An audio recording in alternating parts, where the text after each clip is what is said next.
good morning. May naman na tayo. Honda CB125. Ngayon po hindi mandar, mga boss. Oh no! Anong procedure? Turo namin sa inyo ha. On natin susi. Ayan, may neutral light naman, may ilaw. Siyempre may power ano. Una natin check ang spark plug. Yung point ignition coil.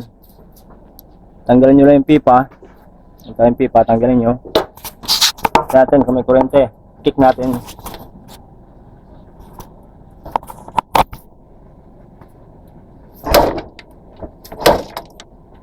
Wala, blackout talaga. Ngayon po, sunod natin procedure. Kalasin natin to para maka-access tayo sa CDI. Tsaka upuan, kalasin natin, tsaka itong tangke para ma-check natin. Sa pamagitan natin yung ito lang gagamitin natin, yung multitester. Ayan, wala na tayong paligoy-ligoy pa. Tumbukan agad natin yung sira nito. Ilagay po natin yung test script natin sa negative. Ano? Ayan, battery nyo. 12.7. Ito yung CJ niya, ano? Pag tinas natin, dapat nakasusi. Ayan. Boss, pakihawak, boss. Pasuyo. Para may share din natin sa ating mga ka-YouTubers.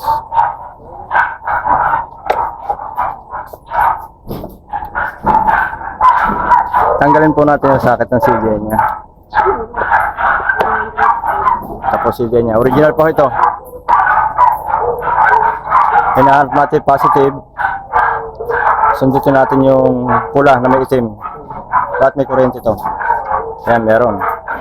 Good, good boss. Yan, good ho siya. Good yung wiring niya, walang problema. Ilagay naman natin sa negative. Yung test clip, hanapin naman natin ang nasa positive, hanapin naman natin ang ground, yung green, yung may linya. Okay, good so. Ayan. Tapos sira, confirm. CJ po.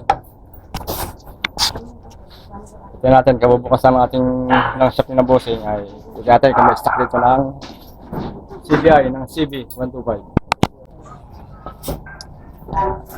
Ay mga boss, bigla sa nagka-kuryente.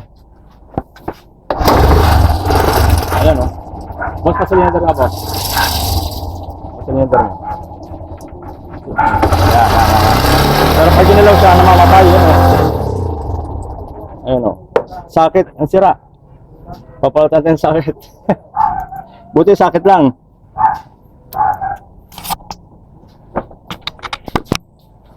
Ayan, andar na po. Andar sa pilda natin ang sakit. Ayan o, kahit galawin mo siya, hindi na siya namamatay. Diba? Buti hindi pa nakabili ng CDI, yung customer natin hindi pa natin napabili. Kawawa naman. Ito pala sakit lang problema. Kaunti lang gato si boss. Shoutout kay boss, taga Milgaret yung customer natin.